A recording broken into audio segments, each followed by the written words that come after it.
నమస్కారం అందరికి. ఇప్పుడు మనం డిగ్రీ ఫస్ట్ ఇయర్ వాళ్ళకి ఫస్ట్ సెమ్ లో డేటా డ్రైవెన్ డెసిజన్ మేకింగ్ అనే సబ్జెక్ట్ చూస్తున్నాం కదా. సో ఇప్పుడు మనం యూనిట్ 5 లో లాస్ట్ టాపిక్ లో ఉన్నాము. సో లాస్ట్ టాపిక్ మనకి ఏముందంటే customer journey. So customer journey map అని అడగొచ్చు మనకి 50 యూనిట్ల నుంచి. సో కస్టమర్ జర్నీ మ్యాప్ అంటే ఏం లేదు, మనతోని కస్టమర్ ఎలా ట్రావెల్ అవుతాడు. ఫర్ సపోజ్ ఇప్పుడు ఒక మీషో యాప్ ఉందనుకోండి, అందులో కస్టమర్ ఎలా ఉంటాడు ఆ యాప్ తోని అనేది ఒక జర్నీ లాగా అన్నమాట. ఇప్పుడు ఆర్గనైజేషన్ ఆ కస్టమర్ వాళ్ళతో ఎలా ట్రావెల్ చేస్తున్నాడు అనేది చూసుకుంటే ఆ కస్టమర్ ఆయనకి రెగ్యులర్ కస్టమరా లేదంటే లాయల్ కస్టమరా వేరే యాప్స్ కి వెళ్తున్నాడా అనేది మనకి ఈజీగా అర్థమైపోతుంది అనమాట. సో ఫస్ట్ మనం కస్టమర్ ఏదైతే జర్నీ మ్యాప్ ఉందో అందులో మనం ఫస్ట్ ఏం చేయాలి, అవేర్నెస్ చేయాలంట. Next information searching.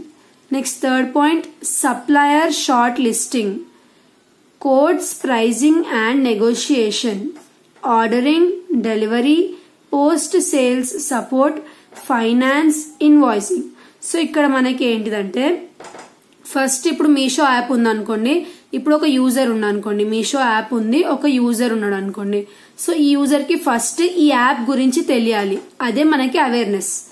నెక్స్ట్ ఇప్పుడు యూజర్ కి కుర్తీస్ కావాలనుకోండి, సో అప్పుడు ఇన్ఫర్మేషన్ సర్చింగ్, యాప్ లోకి వెళ్ళి సెర్చ్ చేసుకోవాలి. తర్వాత సప్లయర్ అంటే ఆ కుర్తీ ఎవరి దగ్గర నుంచి తీసుకోవాలి అనేది వాళ్ళు ఏం చేసుకోవచ్చు, విష్ లిస్ట్ లో పెట్టుకోవచ్చు కొన్ని కుర్తీస్ ని తీసుకొని. తర్వాత ఎంత ఉంది ప్రైస్, ఏమైనా డిస్కౌంట్స్ ఉన్నాయా లేదా చూసుకోవాలి. చూసుకున్న తర్వాత ఆ కుర్తీ ఒకవేళ ఏదైనా మంచిగా నచ్చితే దాన్ని ఆర్డర్ చేసుకోవాలి. అప్పుడు ఎవరైతే ఆ మీషో వాళ్ళు ఉన్నారో వాళ్ళు మనకి డెలివర్ చేస్తారు. చేసిన తర్వాత నెక్స్ట్ వాళ్ళతో అప్పటికి వాళ్ళ రెస్పాన్సిబిలిటీ అయిపోలే, ఆ కుర్తీ మన దగ్గర డెలివరీ అయిన తర్వాత అప్పుడు మనం మంచిగా ఉందా లేదా అని చెప్పి మనం వాళ్ళకు ఒకవేళ రిటర్న్ పెట్టాలి అని అనుకుంటే అప్పుడు వాళ్ళు మనకి పోస్ట్ సేల్స్ సపోర్ట్ అనేది కంపల్సరీగా ఇవ్వాలి. నెక్స్ట్ ఫైనాన్స్ అండ్ ఇన్వాయిసింగ్ అంటే మొత్తం అయిపోయిన తర్వాత మనకి ఏదైతే బిల్ ఉంటుందో అది అనేది ప్రిపేర్ చేసి పెట్టుకోవాలి. సో ఇది మనకి మొత్తం కస్టమర్ జర్నీ మ్యాప్ అన్నమాట. సో ఇది గనక ఫాలో అవుతే వాళ్ళు కంపల్సరీగా కస్టమర్స్ వాళ్ళ ఏదైతే ఆర్గనైజేషన్ ఉందో దాని పట్ల లాయల్ గా అనేది ఉంటారనమాట. సో ఫస్ట్ వాళ్ళ ఏదైతే ప్రొడక్ట్ ఉందో అంటే యాప్ ఉందో దాని గురించి తెలియాలి, వాళ్ళకి ఏం కావాలో ఇన్ఫర్మేషన్ వాళ్ళు సర్చ్ చేసుకోవాలి, ఎవరి దగ్గర కొనాలో చూసుకోవాలి, ప్రైస్ చూసుకోవాలి, ఆర్డర్ చేయాలి. నెక్స్ట్ ఇక్కడ నుంచి మనకి మీషో వాళ్ళకి స్టార్ట్ అవుతుంది, వాళ్ళు డెలివర్ చేయాలి. తర్వాత కస్టమర్స్ తోని వాళ్ళు ఎప్పుడు కాంటాక్ట్ లో ఉండాలన్నమాట. వన్స్ డెలివరీ అవ్వగానే వదిలేయకూడదు, వాళ్ళు ఫోన్ చేసి బాగాలేదు అని అంటే జల్దీ రియాక్ట్ అవ్వాలి.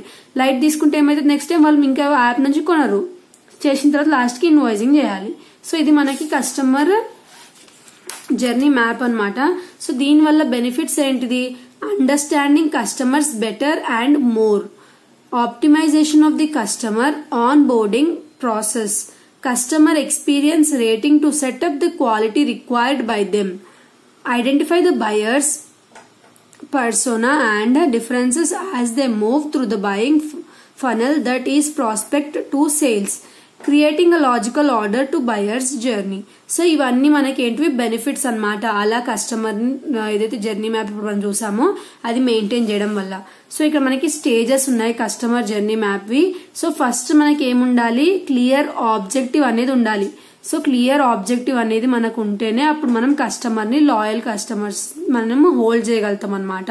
ఇప్పుడు మనం ఫస్ట్ చెప్పేటప్పుడు క్వాలిటీ ప్రొడక్ట్స్ ప్రొవైడ్ చేస్తామని చెప్పి తర్వాత ఎలా పడితే అలా ఫేక్ ప్రొడక్ట్స్ ప్రొవైడ్ చేస్తే ఉంటారా కస్టమర్స్, ఉండరు కదా.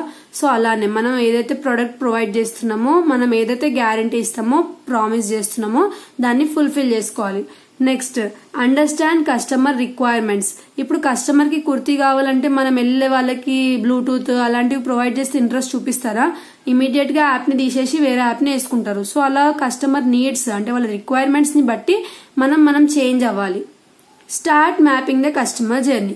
ఇప్పుడు ఆ కస్టమర్ నీడ్ ఏంటిది, కుర్తీస్ కదా. సో వాళ్ళకి ఇంకా ఎక్కువ ఆప్షన్స్ చూపించాలి అందులో. Identify gaps along customer journey and solve them. ఒకవేళ వాళ్ళకి ఏం కొనాలి అని అర్థం కాకపోతే మీరు ఇంకా వాళ్ళకి కొన్ని ఐడియాస్ ఇవ్వాలి తప్ప ఇంకా కన్ఫ్యూజ్ చేసి వాళ్ళని ఇంకా మొత్తం కొనకుండా అయ్యేలా చేయకూడదు.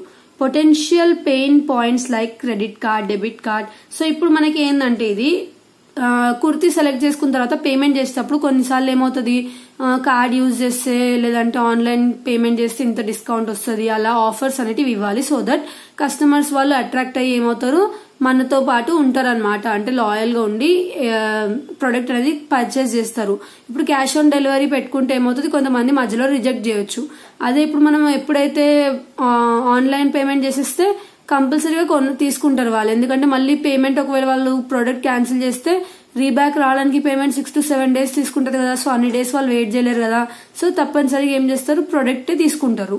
Next present and share.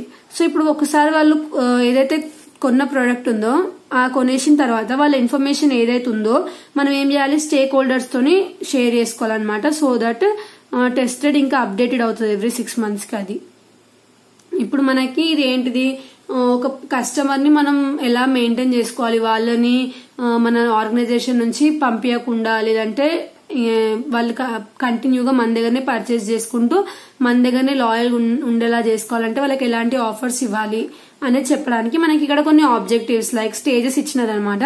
So first clear objective ఉండాలి, కస్టమర్ రిక్వైర్మెంట్స్ ని అర్థం చేసుకోవాలి, తర్వాత కస్టమర్ కి ఏం కావాలి నీడ్స్ ఫుల్ఫిల్ చేయాలి, తర్వాత ఐడెంటిఫై గ్యాప్స్ అంటే అతని ప్రాబ్లమ్స్ ఏమున్నాయో కస్టమర్స్ కి అవి తెలుసుకుని మనం వాటిని సాల్వ్ చేయడానికి చూడాలి. తర్వాత పేమెంట్ ప్రాసెస్ వాళ్ళకి ఏది ఈజీగా ఉంది అనేది మనం చూసి అలాంటివే వాళ్ళకి ప్రిఫర్ చేయాలి. ఇప్పుడు కొంతమంది దగ్గర క్రెడిట్ కార్డ్ డెబిట్ కార్డ్ ఉండదు అనుకోండి, ఇప్పుడు ఆ మీషో యాప్ వాళ్ళు only credit card debit card పెడితే వాళ్ళకి ఎంత లాస్ వస్తుంది, అదే యూపీఐ పేమెంట్స్ అలాంటివి పెడితే అది ఆల్మోస్ట్ అందరి దగ్గర ఉంటుంది కాబట్టి సో అందరు పర్చేస్ చేసుకోవచ్చు. Next present and share.